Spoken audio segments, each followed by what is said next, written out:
പലിശ നിരക്ക് കുത്തനെ കുറച്ചും ബാങ്കുകളുടെ കരുതൽ ധന അനുപാതം വെട്ടിക്കുറച്ചും റിസർവ് ബാങ്ക്. കുറഞ്ഞ പലിശയ്ക്ക് 5 ലക്ഷം കോടി രൂപ വിപണിയിൽ ഇറക്കാൻ ഉദ്ദേശിച്ചുള്ളതാണ് റിസർവ് ബാങ്കിന്റെ പണനയ സമിതിയുടെ പ്രഖ്യാപനം. റിസർവ് ബാങ്ക് ബാങ്കുകൾക്ക് നൽകുന്ന വായ്പയുടെ നിരക്കായ റിപ്പോ 0.25% കുറച്ച് 4.4% ഇതോടെ ഭവന വാഹന വായ്പകളുടെ പലിശ നിരക്ക് 6.5% വരെ താഴാൻ വഴിയൊരുങ്ങി. നിക്ഷേപത്തിനുള്ള പലിശയായ റിവേഴ്സ് റിപ്പോ 0.9% കുറച്ചു. MPC voted by a 4-2 majority, that is by a 4:2 majority, to reduce the policy repo rate by 75 basis points to 4.4%. I repeat, the rate cut decision is 75 basis points, and accordingly the repo rate stands reduced from 5.15% to 4.4%. The outlook is now heavily contingent upon the intensity, spread and duration of the pandemic. There is a rising probability that large parts of the global economy will slip into recession. രാജ്യത്തെ മുഴുവൻ വായ്പകൾക്കും 3 മാസത്തെ moratorium പ്രഖ്യാപിച്ചു. 3 മാസത്തേക്ക് തിരിച്ചടവ് നടത്തിയില്ലെങ്കിൽ നടപടിയോ പിഴപലിശയോ ഉണ്ടാകില്ല. That is, all lending institutions basically in the system are being permitted to allow a 3-month moratorium. I repeat, all the lending institutions are being permitted to allow a moratorium of 3 months on payment of installments in respect of all term loans outstanding as on 1st March 2020. വിശദാംശങ്ങളുമായി അനൂപ് പരമേശ്വരൻ ചേരുകയാണ്. അനൂപ്, എന്തൊക്കെ മാറ്റങ്ങൾക്കാണ് ഈ COVID-19 പടരുന്ന പശ്ചാത്തലത്തിൽ reserve bank തയ്യാറായിരിക്കുന്നത്? ഒപ്പം ഈ മാറ്റങ്ങൾ നിലവിലെ സാഹചര്യത്തിൽ സാമ്പത്തിക ഉത്തേജനത്തിന് എത്രത്തോളം സഹായകരമാകുമെന്ന് കരുതുന്നു? ദിവ്യ, വായ്പ തിരിച്ചടയ്ക്കാൻ 3 മാസത്തെ സാവകാശം, അതാണ് റിസർവ് ബാങ്കിന്റെ ഇന്നത്തെ പ്രഖ്യാപനത്തിന്റെ ഏറ്റവും വലിയ നേട്ടം, സാധാരണക്കാർക്ക് ഉണ്ടാകാൻ പോകുന്ന ഏറ്റവും വലിയ ഗുണവും. കാരണം ഭവന, വാഹന, വ്യവസായ, കാർഷിക വായ്പകളെല്ലാം തിരിച്ചടയ്ക്കാൻ 3 മാസത്തെ സാവകാശം ലഭിക്കുകയാണ് ഓരോരുത്തർക്കും. 3 മാസത്തിന് ശേഷം മാത്രമേ ഇനി ബാങ്കുകളിൽ എത്തുന്ന പണത്തിൽ നിന്ന് ബാങ്കുകൾ നേരിട്ടെടുക്കുന്ന വായ്പാ വിഹിതമാണെങ്കിൽ പോലും, തിരിച്ചടവിന്റെ വിഹിതമാണെങ്കിൽ പോലും EMI-കൾ ഇനി എടുക്കുകയുള്ളൂ. 3 മാസത്തിന് ശേഷം മാത്രമാണ് വായ്പകൾ തിരിച്ചടയ്ക്കേണ്ട സാഹചര്യമുള്ളത്. അതോടൊപ്പം തന്നെ വലിയ തോതിൽ പലിശ നിരക്ക് കുത്തനെ കുറച്ചിരിക്കുകയാണ്. 0.25% റിപ്പോ നിരക്ക് കുറച്ചത്. നമുക്കറിയാം, റിസർവ് ബാങ്ക് ബാങ്കുകൾക്ക് നൽകുന്ന ഹ്രസ്വകാല വായ്പയുടെ പലിശ നിരക്കാണ് റിപ്പോ എന്ന് പറയുന്നത്. ആ റിപ്പോ 0.25% കുറച്ച് 4.4% ആക്കിയപ്പോൾ സാധാരണക്കാർക്ക് ലഭിക്കുന്ന ഭവന വായ്പകൾക്ക് ഒരു 6% വരെ നിരക്കിലേക്ക് താഴ്ത്തി നൽകാനുള്ള ഒരു സാഹചര്യം ഒരുങ്ങിയിരിക്കുന്നു. ഇത് ഒരുപക്ഷെ ഈ ലോക്ക്ഡൌണിന് ശേഷം, അടച്ചിടലിന് ശേഷം പുറത്തു വരുന്ന രാജ്യത്തെ ആളുകൾക്ക് വലിയ തോതിൽ വായ്പ എടുക്കാനും പുതിയ നിക്ഷേപങ്ങൾ നടത്താനുമുള്ള അവകാശം നൽകുന്നതാണ് ഈ പ്രഖ്യാപനം. അതോടൊപ്പം തന്നെ ബാങ്കുകൾക്ക് പണം വൻതോതിൽ വിതരണം ചെയ്യാനുള്ള ഒരു വാതിലും തുറന്നിട്ടിട്ടുണ്ട് റിസർവ് ബാങ്ക്. കാരണം ബാങ്കുകൾ നിർബന്ധമായും റിസർവ് ബാങ്കിൽ സൂക്ഷിക്കേണ്ട കരുതൽ ധന അനുപാതം 4% അത് 3% കുറച്ചിരിക്കുന്നു. ഈ ഒരൊറ്റ തീരുമാനം കൊണ്ട് തന്നെ 1.5 ലക്ഷം കോടി രൂപയുടെ വായ്പ വിപണിയിൽ ഇറങ്ങാനുള്ള സാഹചര്യം ഒരുങ്ങിയിരിക്കുകയാണ്. ശരി, അനൂപ് പരമേശ്വരനാണ് വിശദാംശങ്ങൾ നൽകിയത്. ഇപ്പോൾ തിരുവനന്തപുരം ജില്ലാ കളക്ടർ മാധ്യമങ്ങളെ കാണുന്നു. തത്സമയം നടക്കുന്നുണ്ട്. അങ്ങനെയുള്ള സമയങ്ങളിൽ ഒരു ആൾമോസ്റ്റ് യെസ്റ്റർഡേ നമ്മ ഒരു 1700 പേരാണ് ഇൻക്ലൂഡ് ആയിട്ടുണ്ട്. അങ്ങനെയുള്ള അവർക്കും ഇങ്ങനെ ഒരു പോസ്റ്റ് ഇടുമ്പോൾ they will also be very clear, because these 1700 people were included yesterday. Earlier they were left out actually. So they were in നിരീക്ഷണത്തിലാണ് നേരത്തെ ഉണ്ടായിരുന്നത്, പക്ഷേ നമ്മളുടെ അക്കൗണ്ടിൽ വന്നിട്ടില്ല. അതുകൊണ്ടാണ് നമ്മൾ ഈ പോസ്റ്റ് ഇടുമ്പോൾ we will get a very clarity, clear cut number ഉണ്ടാകും. അപ്പോൾ പർട്ടിക്കുലർ നിരീക്ഷണ വീട്ടിലുള്ള ഒരാളാണ് എവിടെയാണെന്ന് ജനങ്ങൾക്ക് അറിയാൻ പറ്റും. That was the plan actually. എത്ര ദിവസം മുതൽ നിരീക്ഷണങ്ങൾ വേണ്ടതെന്നും അറിയാൻ പറ്റും. സപ്പോസ് നമുക്ക് ഇപ്പോഴും കംപ്ലൈൻറ്റ് വന്നിട്ടുണ്ട്, ഇന്നലെ 2-3 വ്യാജക കംപ്ലൈൻറ്റ് വന്നിട്ടുണ്ട്. അവർ തമ്മിൽ തന്നെ വ്യക്തിപരമായിട്ടുള്ള തർക്കത്തെ അത് ഇവിടെ നമുക്ക് കോൾ സെന്ററിൽ മിസ്യൂസ് ചെയ്തിട്ടുണ്ട്. നിരീക്ഷണത്തിൽ ചിലപ്പോൾ ഉണ്ടായിരുന്നിരിക്കാം, പക്ഷെ ഇപ്പോൾ നിരീക്ഷണത്തിൽ ആ ടൈം കഴിഞ്ഞ് മാറിയിരിക്കാം. ഇല്ലെങ്കിൽ അവർ ഫോറിനിൽ തന്നെ ഇന്നും വന്നിട്ടില്ല, പക്ഷെ നമുക്ക് കംപ്ലൈൻറ്റ് വരുന്നത് സാർ ഇയാൾ പുറത്ത് നടക്കുന്നുണ്ട്, അവർ തമ്മിൽ തന്നെയുള്ള സ്വകാര്യ വ്യക്തികളുടെ പ്രശ്നങ്ങൾ സോൾവ് ആക്കാൻ മിസ്യൂസ് ചെയ്യുന്നുണ്ട്. അങ്ങനെ പോലുള്ള അനാവശ്യ പ്രശ്നങ്ങളെ അവോയ്ഡ് ചെയ്യാൻ വേണ്ടിയുമാണ് നമ്മൾ ഈ പോസ്റ്റും അതിൻ്റെ മേലുള്ള ജിയോ ഫെൻസിങ്ങുള്ള കാര്യങ്ങളും നാം ചെയ്യുന്നുണ്ട്. തിരുവനന്തപുരം ജില്ലാ കളക്ടർ കെ ഗോപാലകൃഷ്ണൻ മാധ്യമങ്ങളെ കാണുകയായിരുന്നു. കോവിഡ്-19 പശ്ചാത്തലത്തിലാണ് അദ്ദേഹം മാധ്യമങ്ങളെ കണ്ടത്. RBI നടപടികൾ ഭാഗിക ആശ്വാസമാണെങ്കിലും നിലവിലെ സാമ്പത്തിക പ്രതിസന്ധി പരിഹരിക്കാൻ പൂർണ്ണ പര്യാപ്തമല്ലെന്ന് ധനമന്ത്രി തോമസ് ഐസക്. 3 മാസത്തേക്ക് പ്രഖ്യാപിച്ച മൊറട്ടോറിയം വീണ്ടും നീട്ടേണ്ടിവരും. പ്രതിസന്ധി പരിഹരിക്കാൻ കേന്ദ്ര സർക്കാർ ഇടപെടൽ കൂടി ആവശ്യമായി വരുമെന്നും തോമസ് ഐസക് ന്യൂസ് 18നോട് പറഞ്ഞു. വായ്പയ്ക്ക് മൊറട്ടോറിയം 3 മാസത്തേക്ക് തിരിച്ചടവ് വേണ്ട എന്ന് പറഞ്ഞത് വളരെ പ്രധാനപ്പെട്ട ഒരു കാര്യമാണ്. അത് വലിയ ഒരു സമാശ്വാസം ഇന്ന് ലോക്ക്ഡൌൺ കാലത്ത് എല്ലാ വിധത്തിലുള്ള ജനങ്ങൾക്കും നൽകും. വിദ്യാഭ്യാസ ലോൺ, അല്ലെങ്കിൽ വാഹനങ്ങൾ വായ്പ, ഇങ്ങനെയുള്ള എടുത്തിട്ടുള്ള ലോണുകളുടെ ഒക്കെ മന്ത്ലി ഇൻസ്റ്റാൾമെന്റ്സ് നമ്മളിപ്പോ 3 മാസത്തേക്ക് കൊടുക്കാതിരുന്നുകൊണ്ട് നമ്മൾ NPA ഉൾപ്പെടെ പലിശ വരികയോ അങ്ങനെയുള്ള സംഭവങ്ങളൊന്നും ഉണ്ടാവില്ല എന്നാണ് പ്രഖ്യാപിച്ചത്. അത് ജനങ്ങൾക്ക് വളരെ ആശ്വാസകരമായിട്ടുള്ള കാര്യമാണ്. ഇന്ത്യയുടെ വളർച്ചാ നിരക്ക് വരുന്ന സാമ്പത്തിക വർഷം 2.3% കൂപ്പുകുത്തുമെന്ന് മൂഡീസ്. നിലവിൽ 5.3% ഇടിഞ്ഞ വളർച്ചാ നിരക്ക് കോവിഡിനെ തുടർന്ന് വീണ്ടും താഴുമെന്നാണ് മുന്നറിയിപ്പ്. ആഗോള രാജ്യങ്ങളിൽ ഏറ്റവും സാമ്പത്തിക ആഘാതമുണ്ടാക്കുന്ന രാജ്യങ്ങളിൽ ഒന്നായിരിക്കും ഇന്ത്യയെന്നും മൂഡീസിന്റെ വിലയിരുത്തലിൽ പറയുന്നു. രാജ്യത്ത് കോവിഡ് ബാധിച്ച് മരിച്ചവരുടെ എണ്ണം 20 അനൌദ്യോഗിക റിപ്പോർട്ട്. 17 മരണങ്ങളാണ് ആരോഗ്യ മന്ത്രാലയം സ്ഥിരീകരിച്ചിട്ടുള്ളത്. 727 പേർക്ക് ഇതുവരെ രോഗം ബാധിച്ചിട്ടുണ്ട്. ഇന്നലെ മാത്രം 88 കേസുകളാണ് രാജ്യത്ത് റിപ്പോർട്ട് ചെയ്തത്. വിവരങ്ങളുമായി ER രാകേഷ് ചേർന്നു. രാകേഷ്, ദേശീയ തലത്തിൽ കോവിഡ് വൈറസ് വ്യാപനം കൂടി വരുന്നു എന്ന വിലയിരുത്തൽ തന്നെയാണോ? ഏത് രീതിയിൽ ഇനി നിയന്ത്രണങ്ങൾ ശക്തമാക്കേണ്ടിയിരിക്കുന്നു? കേന്ദ്ര ആരോഗ്യ മന്ത്രാലയത്തിന്റെ കണക്കനുസരിച്ച് 724 പേർക്കാണ് രാജ്യത്ത് രോഗം സ്ഥിരീകരിച്ചിരിക്കുന്നത്. ഇതിൽ തന്നെ 66 പേർ അവർക്ക് രോഗം ഭേദമായി എന്ന് കേന്ദ്ര സർക്കാർ വ്യക്തമാക്കുകയും ചെയ്തിട്ടുണ്ട്. എന്നാൽ അനൌദ്യോഗിക കണക്ക് പ്രകാരം രോഗം സ്ഥിരീകരിച്ചവരുടെയും മരണത്തിന് കീഴടങ്ങിയവരുടെയും എണ്ണം ഉയരും. ഏതാണ്ട് 20-ലധികം പേർ മരിച്ചു എന്നാണ് അനൌദ്യോഗിക റിപ്പോർട്ടുകൾ. രാജസ്ഥാനിലെ ബിൽവാഡയിൽ കോവിഡ് ബാധിച്ച് ചികിത്സയിലായിരുന്ന രോഗി മരിച്ചു. കിഡ്നി സംബന്ധമായ അസുഖവും ഒപ്പം തന്നെ ഉയർന്ന രക്തസമ്മർദ്ദവും ഇദ്ദേഹത്തിന് ഉണ്ടായിരുന്നു എന്നാണ് രാജസ്ഥാൻ ആരോഗ്യവകുപ്പ് അറിയിച്ചിരിക്കുന്നത്. മാത്രവുമല്ല, മരിച്ച വ്യക്തിയുടെ അടുത്ത 2 ബന്ധുക്കൾക്കും രോഗം സ്ഥിരീകരിച്ചിട്ടുണ്ട്. ഇന്ന് മഹാരാഷ്ട്രയിൽ 5 പുതിയ കേസുകൾ കൂടി റിപ്പോർട്ട് ചെയ്തു. പൂനെയിൽ 4 കേസുകളും ഗോണ്ടിയയിൽ ഒരാൾക്കുമാണ് രോഗം സ്ഥിരീകരിച്ചിരിക്കുന്നത്. കേരളത്തിലും മഹാരാഷ്ട്രയിലുമാണ് ഏറ്റവും കൂടുതൽ കേസുകൾ റിപ്പോർട്ട് ചെയ്തിരിക്കുന്നത്. മാത്രമല്ല, കർണാടകത്തിൽ 55-ഉം രാജസ്ഥാനിലും തെലങ്കാനയിലും ഏതാണ്ട് 45-ലധികം കേസുകളും ഇതിനോടകം തന്നെ റിപ്പോർട്ട് ചെയ്തിട്ടുണ്ട്. പക്ഷേ കേന്ദ്ര ആരോഗ്യ മന്ത്രാലയം വ്യക്തമാക്കുന്നത് മറ്റു രാജ്യങ്ങളെ അപേക്ഷിച്ച് കോവിഡ് പടർന്നു പിടിക്കുന്നതിന്റെ തോത് ഇന്ത്യയിൽ കുറവാണ്. അത് ആശ്വാസം നൽകുന്ന വാർത്തയാണ്. മാത്രവുമല്ല, സാമൂഹ്യ വ്യാപനവും ഇതുവരെ ഉണ്ടായിട്ടില്ല. എന്നാൽ കർശന നടപടികൾ തുടരണമെന്നാണ് ആരോഗ്യ മന്ത്രാലയം വ്യക്തമാക്കിയിരിക്കുന്നത്. രാകേഷാണ് വിവരങ്ങൾ നൽകിയത്. ജനങ്ങൾ തിങ്ങിപ്പാർക്കുന്ന ചേരികളിൽ കോവിഡ് ബാധ സ്ഥിരീകരിച്ചതിന്റെ ആശങ്കയിലാണ് മുംബൈ നിവാസികൾ. 2 മലയാളികളടക്കം 125 പേർക്കാണ് ഇതുവരെ രോഗം സ്ഥിരീകരിച്ചത്. രോഗവ്യാപനം തടയാൻ സർക്കാർ നടപടി സ്വീകരിച്ചത് ഏറെ വൈകിയാണെന്ന ആക്ഷേപവും ശക്തമാണ്. മുംബൈയിൽ നിന്നും മാധ്യമപ്രവർത്തകനായ സിബി സത്യൻ തയ്യാറാക്കിയ റിപ്പോർട്ട്. 2 മലയാളികളടക്കം 125 പേർക്ക് കോവിഡ് രോഗബാധ സ്ഥിരീകരിച്ചു കഴിഞ്ഞു. മരണസംഖ്യ 4 ആയി. അവശ്യവസ്തുക്കളുടെ വിതരണം പലയിടങ്ങളിലും തടസ്സപ്പെട്ടിട്ടുണ്ട്.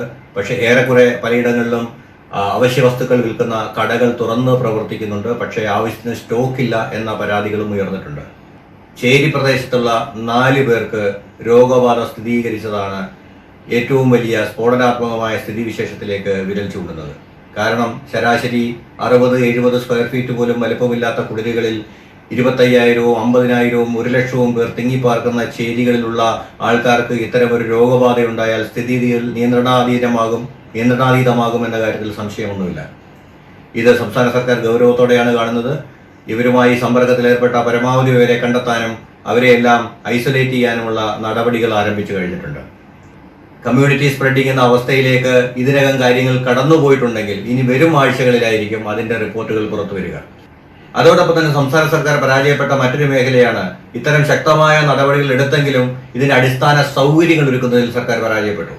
കസ്തൂർബ ആശുപത്രി ഒഴികെ മറ്റ് സ്ഥലങ്ങളിൽ സൗകര്യം തുടക്കത്തിൽ ഏർപ്പെടുത്താൻ അവർക്കായിട്ടില്ല. അതുപോലെ കൂടുതൽ ടെസ്റ്റിംഗ് സെന്ററുകൾ തുടങ്ങാൻ അവർക്ക് ആയിട്ടുണ്ടായിരുന്നില്ല. ഇപ്പോൾ കുറേശ്ശെ മാറ്റം വരുന്നുണ്ട്. കുറെ കൂടെ ശക്തമായ നടപടികൾ സർക്കാർ സ്വീകരിക്കുന്നുണ്ട്. പക്ഷേ എങ്കിലും സ്ഥിതിഗതികൾ ആശങ്കാജനകമായി തന്നെ തുടരുന്നു. കാരണം ബോംബെയിലെ വൻ ജനസംഖ്യ തന്നെയാണ് ഇതിന് ഏറ്റവും വലിയ കാരണം. ലോകത്ത് കോവിഡ് മരണം 4 ലക്ഷത്തോടടുത്തു. ഇന്നലെ മാത്രം 2789 പേരാണ് മരിച്ചത്. 60,000-ലേറെ പേർക്ക് പുതുതായി രോഗം സ്ഥിരീകരിച്ചതോടെ ആകെ രോഗബാധിതർ 5.5 ലക്ഷമാകുന്നു. യൂറോപ്യൻ രാജ്യങ്ങളിൽ സ്ഥിതി സങ്കീർണമായി തുടരുകയാണ്.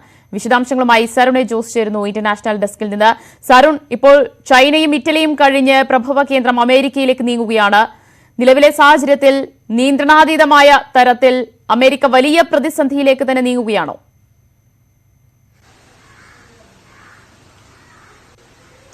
ദിവ്യ, ലോകാരോഗ്യ സംഘടന നൽകിയ മുന്നറിയിപ്പ് പോലെ വൈറസിന്റെ അടുത്ത ഉറവിടം അമേരിക്കയായി മാറിയിരിക്കുന്നു.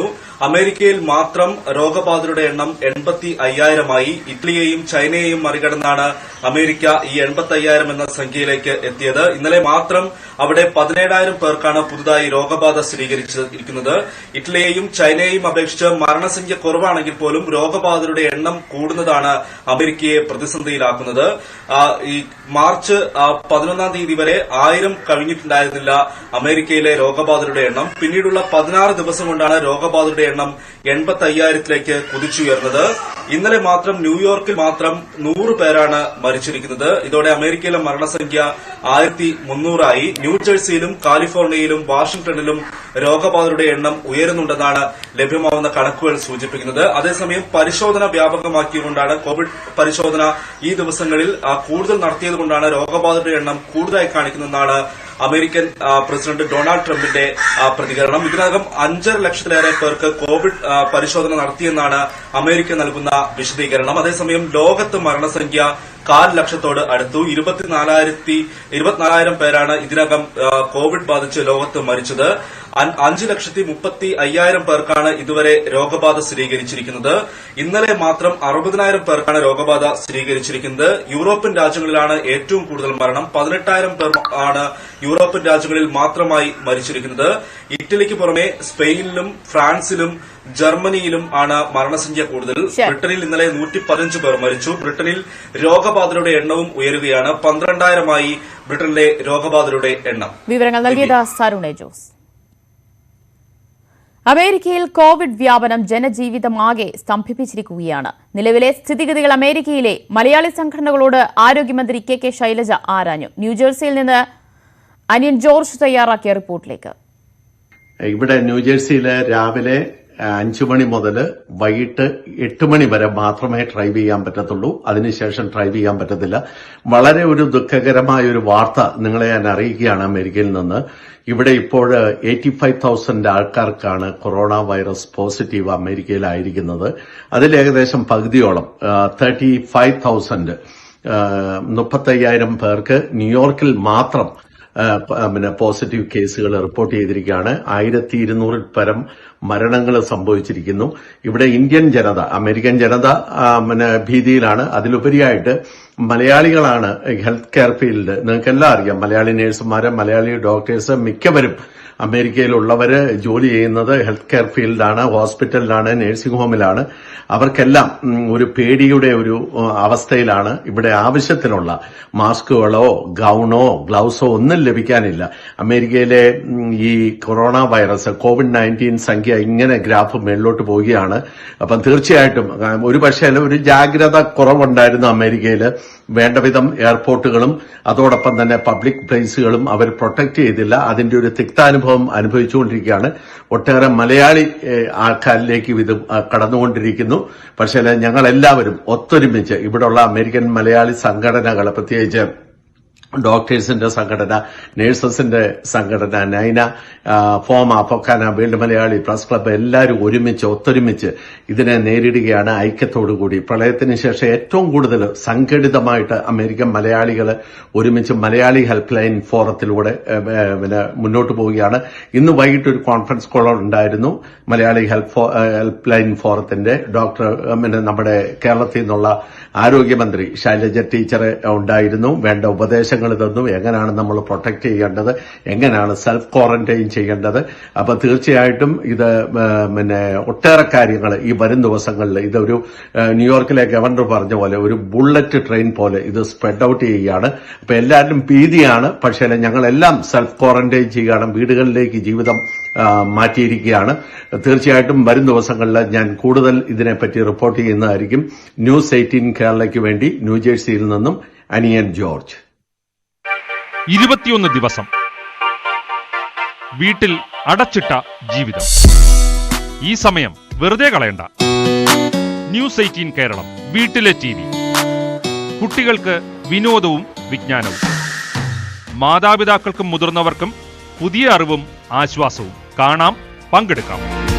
പുതിയ ആശയങ്ങൾ, പോസിറ്റീവ് ചിന്തകൾ, ആശങ്കകൾക്ക് പരിഹാരം. ന്യൂസ് 18 കേരളം വീട്ടിലെ TV. മറക്കരുത്, വീട്ടിൽ തന്നെ കഴിയണം. കോവിഡ് ബാധിതരുടെ എണ്ണം ദിവസവും വലിയ തോതിൽ കൂടുന്നതിന്റെ ആശങ്കയിലാണ് ബ്രിട്ടൻ. ഇതുവരെ 12,000-ഓളം പേർക്കാണ് രോഗം സ്ഥിരീകരിച്ചത്. മരണം 578ആയി. കർശന ഹോം ക്വാറന്റൈൻ നടപ്പാക്കിയാണ് രോഗവ്യാപനം തടയാൻ ബ്രിട്ടൻ ശ്രമിക്കുന്നത്.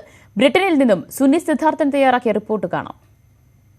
ഞാനിപ്പോൾ നിൽക്കുന്നത് 1870 സ്ഥാപിതമായ ബ്രിട്ടനിലെ അല്ലെങ്കിൽ ലോകത്തിലെ തന്നെ പ്രശസ്തവും വിവിധ രാജ്യങ്ങളിൽ നിന്നും 20,000-ൽ പരം വിദ്യാർത്ഥികൾ പഠിക്കുകയും ചെയ്യുന്ന ഡിമോൺഫോർട്ട് യൂണിവേഴ്സിറ്റിയുടെ എൻട്രൻസിലാണ്.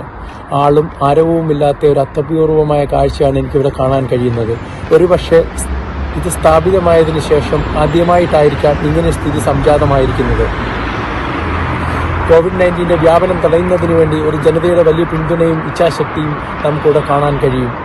എല്ലാവരും അനാവശ്യമായ യാത്രകൾ ഒഴിവാക്കി സ്വന്തം വീടുകളിൽ കഴിയുകയാണ്. ഇതൊരു പരിധിവരെ ജനസാന്ദ്രമായ ലണ്ടൻ പോലുള്ള സിറ്റികളിൽ നിന്നും വില്ലേജുകളിലേക്കുള്ള കോവിഡ്-19 വ്യാപനം തടയാൻ സഹായമായിട്ടുണ്ട്. ന്യൂസ് 18 വേണ്ടി Suni Siddharthan, Leicester, UK.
Quarantine നിയമം ലംഘിച്ചതിന് കൊല്ലം സബ് കളക്ടർ അനുപം മിശ്രയ്ക്കെതിരെ പോലീസ് കേസെടുത്തു. 1-ലേറെ വിദേശ രാജ്യങ്ങൾ സഞ്ചരിച്ചുവെന്നതാണ് സബ് കളക്ടർ. ആരോഗ്യ പ്രവർത്തകർ അന്വേഷിച്ചു വന്നപ്പോൾ കാണാത്തതിനെ തുടർന്നാണ് ഫോണിൽ വിളിച്ചത്. ബംഗളൂരുവിലാണെന്നായിരുന്നു മറുപടി. പിന്നീട് മൊബൈൽ ടവർ കേന്ദ്രീകരിച്ച് നടത്തിയ അന്വേഷണത്തിലാണ് കാൺപൂരിലാണെന്ന് വ്യക്തമായത്. സബ് കളക്ടർക്കെതിരെ വകുപ്പ് നടപടിക്ക് ശുപാർശ ചെയ്യുമെന്ന് കൊല്ലം കളക്ടർ ബി അബ്ദുൽ നാസർ പറഞ്ഞു. സ്വാഭാവികമായിട്ടും നമ്മളിപ്പോൾ ക്വാറന്റൈൻ ലോക്ക്ഡൌൺ പ്രഖ്യാപിച്ച സ്ഥിതിക്ക് അതിൻ്റെ വയലേഷനുള്ള നടപടികൾ കേസ് ഓട്ടോമാറ്റിക്കലി രജിസ്റ്റർ ചെയ്യപ്പെടും. രണ്ടാമത് അദ്ദേഹം ഒരു സീനിയർ ഉദ്യോഗസ്ഥൻ എന്നുള്ള നിലക്കുള്ള നടപടികൾ ഗവൺമെൻറ്റാണ്, IAS ഓഫീസർമാരുടെ നടപടികൾ സ്വീകരിക്കുന്ന ഗവൺമെൻറ് ആയതുകൊണ്ട് ഗവൺമെൻറ്റാണ് അതിൻ്റെ ഡെസിഷൻ എടുക്കുക. അപ്പോൾ ഇന്ന് റിപ്പോർട്ട് ഈ 2 തരത്തിലുള്ള റിപ്പോർട്ടാണ്. ഒന്ന്, അദ്ദേഹം ജൂറിസ്ഡിക്ഷൻ വിട്ട് പോകുമ്പോൾ സ്വാഭാവികമായിട്ടും ഗവൺമെൻറ് അറിയിച്ചിട്ട് വേണം പോകാൻ. വിത്തൗട്ട് പ്രയർ പെർമിഷൻ അദ്ദേഹത്തിന് പോകാൻ അനുവാദമില്ല. അപ്പോൾ ഇപ്പോൾ അദ്ദേഹം പോയിരിക്കുന്നത് ആരുടെയും പെർമിഷനോ ലീവോ ഒന്നും വാങ്ങാതെയാണ്. അപ്പോൾ അതൊരു വിഷയമാണ്. അതിൻ്റെ കൂടെ ഈ പറഞ്ഞത് ക്വാറന്റൈൻ, അദ്ദേഹത്തിന് സിംറ്റംസും കാര്യങ്ങളൊന്നും ഇല്ലായിരുന്നു എങ്കിൽ പോലും ക്വാറന്റൈനെ നമ്മൾ അദ്ദേഹത്തെ ചുമതലപ്പെടുത്തി വിട്ടതുകൊണ്ട് ക്വാറന്റൈൻ നമ്മൾ അറിയിക്കാതെ ക്വാറന്റൈൻ ലംഘിച്ചുകൊണ്ട് പോയ കേസും ഗൗരവത്തിൽ തന്നെ കാണുന്ന ഒരു വിഷയമാണ്. ക്വാറന്റൈനിൽ കഴിയുന്നവർക്ക് മുഖ്യമന്ത്രിയുടെ സന്ദേശം. ക്വാറന്റൈനിൽ കഴിയുന്നവർ സർക്കാർ നിർദ്ദേശങ്ങൾ ലംഘിക്കുന്നത് ഗുരുതരമായി കാണുമെന്നും വീഡിയോ സന്ദേശത്തിൽ മുഖ്യമന്ത്രി വ്യക്തമാക്കുന്നു. ആരോഗ്യ പ്രവർത്തകർ വഴി സന്ദേശം എത്തിക്കാനാണ് തീരുമാനം. നിരീക്ഷണത്തിന് വിധേയനായിരിക്കുന്നതിൽ വലിയൊരു ത്യാഗമനോഭാവത്തിൻ്റെ, മനുഷ്യസ്നേഹത്തിൻ്റെ പ്രതിഫലനമുണ്ട്. വലിയൊരു കനിവും കരുതലുമുണ്ട്. ലോകത്തെയും ലോകരെയും രക്ഷിക്കൽ എന്ന നിലക്കുള്ള വലിയൊരു രക്ഷാദൗത്യം കൂടി അതിലുണ്ട്. നിരീക്ഷണത്തോട് സഹകരിക്കാതിരുന്നാലോ സമൂഹത്തെ ആകെ തന്നെയും തന്നെയും അപായപ്പെടുത്തുന്ന മനുഷ്യത്വ വിരുദ്ധമായ കുറ്റകൃത്യമാവും അത്. സമൂഹവും വരും കാലവും അനാസ്ഥ കൊണ്ട് അപകടമുണ്ടാക്കിയ ആളെന്ന് നമ്മെ വിലയിരുത്തും. സംസ്ഥാനത്ത് കോവിഡ് ബാധിതരുടെ എണ്ണം 126 ആയതോടെ കൂടുതൽ കരുതലോടെ കേരളം. 1 ലക്ഷത്തിലധികം പേരാണ് ആശുപത്രികളിലും വീടുകളിലുമായി നിരീക്ഷണത്തിലുള്ളത്. സാമൂഹ്യ വ്യാപനം തടയാൻ കർശന നടപടികളിലേക്കാണ് സർക്കാർ കടക്കുന്നത്. ലോക്ഡൌൺ ലംഘിക്കുന്നതിനെതിരെ പോലീസ് നടപടികൾ ഇന്നും കർശനമായി തുടരും. ഇടുക്കിയിൽ കോവിഡ് സ്ഥിരീകരിച്ച തദ്ദേശ സ്ഥാപന പ്രതിനിധിയുടെ റൂട്ട് മാപ്പ് ഇന്ന് പുറത്തിറക്കും. വിശദാംശങ്ങളുമായി കൊച്ചിയിൽ നിന്ന് വിനീത വിജി, കോഴിക്കോട് നിന്ന് സനോജ് സുരേന്ദ്രനും ചേരുകയാണ്. ആദ്യം വിശദാംശങ്ങളുമായി വിനീത ചേരും. രാവിലെ മുതലേ തന്നെ നഗരത്തിന്റെ വിവിധ ഭാഗങ്ങളിൽ പോലീസ് ഉദ്യോഗസ്ഥരുടെയൊക്കെ നേതൃത്വത്തിൽ നടത്തുന്ന പരിശോധനകൾ തന്നെയാണ് നമുക്ക് കാണാൻ കഴിയുന്നത്. ഇന്ന് നഗരപ്രദേശങ്ങളിൽ ഉൾപ്പെടെ കൂടുതൽ ഇടവഴികളിലേക്കും ഗ്രാമപ്രദേശങ്ങളിലേക്കും ഒക്കെ പരിശോധന കൂടുതൽ കർശനമാക്കിയിട്ടുണ്ട്. കൃത്യമായിട്ടുള്ള ആവശ്യം ഉള്ള ആളുകളെ മാത്രമാണ് യാത്രയ്ക്കും മറ്റുമായി അനുവദിക്കുന്നത്. ഇത് സംബന്ധിച്ചുള്ള സത്യവാങ്മൂലമടക്കം പോലീസ് പരിശോധിക്കുന്നുണ്ട്.